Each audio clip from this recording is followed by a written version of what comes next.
If the appliance in the kitchen is called a microwave, shouldn't we refer to a radio as a macrowave?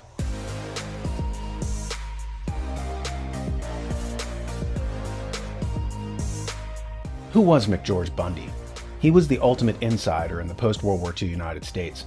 He'll be remembered as the national security advisor to both John F. Kennedy and Lyndon B. Johnson. McBundy grew up in privilege in Massachusetts, related through his mother's side to several Boston Brahmin families leading back to the 1600s. As a result, he grew up with access to elite circles of the Eastern establishment. He attended the oligarch-incubating Groton Prep School, and from there, Yale University, where he was a member of Skull and Bones. According to Wikipedia, his nickname in that shadowy organization was Odin. Why am I talking about McGeorge Bundy? Because he was, as I said, the ultimate insider. As such, he was one of the architects of the deindustrialization of the United States. At the behest of the oil cartels, he wrote a book called A Time to Choose: America's Energy Future. It was the first blueprint for creating a fake green movement as a pretext to choke off oil supplies so that petroleum companies could quadruple their profits and exert control over foreign countries. Another fake green movement was the Aspen Institute, created by oil magnate Robert O. Anderson. But it was Bundy's A Time to Change that laid the groundwork back in the 1970s for what today is known as the Green Movement.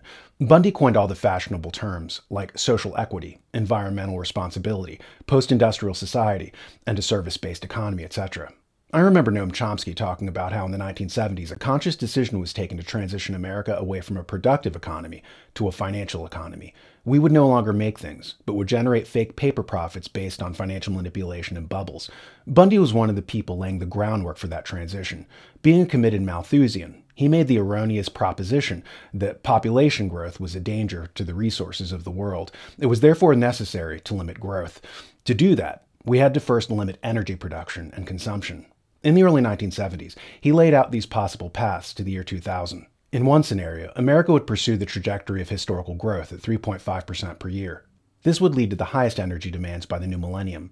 In the second scenario, called the technical fix scenario, we would learn new ways to be more efficient with energy due to inventions. In the last scenario, the zero growth scenario, we would not produce more energy, and our industrial sector would go into decline. On purpose. He said that if we took the zero growth path, we would be using 100 quadrillion BTUs, British thermal units, in energy annually. And what a coincidence. We are using only 100 quadrillion BTUs as of 2022. How did he get it so right? Because he was one of the architects that made it happen by gutting our industrial sector, decommissioning nuclear power plants, denying business licenses and permits to energy companies to harvest energy, having politicians give away our uranium stockpiles to foreign countries. We're now in ZEG, his term for a zero-growth energy scenario. He writes about ZEG saying, "The real GNP in this scenario is approximately the same as in the technical fix, plus extra emphasis on efficiency. Its main difference lies in a small but distinct redistribution of economic growth, away from energy-intensive industries, toward economic activities that require less energy.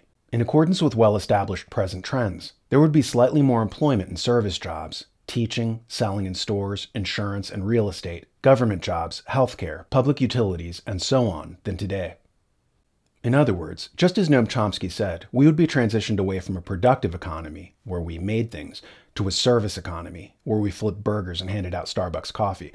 McGeorge Bundy's concerns were not environmental. He was an oil cartel hireling tapped to dress up their plan to choke off energy to extort the world, and to make it look like it was about environmentalism. As Henry Kissinger said, "Whoever controls energy controls nations." So the plan was to get the world used to less energy, less production, and less control over their own destiny. It was a ploy where the movement's color green was less about nature than about the color of money.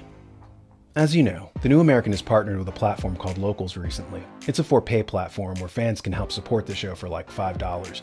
Think of it like seeing a street musician and throwing a few coins in his cup.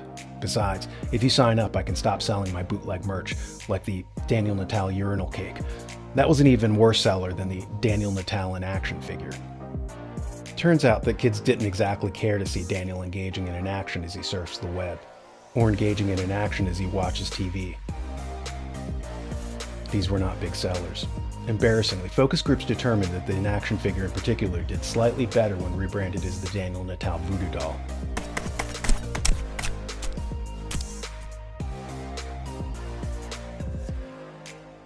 At any rate, drop by our web address at thenewamerican.locals.com if you want to have more intimate contact with the hosts, get additional content not available elsewhere, and if you want to help support the show.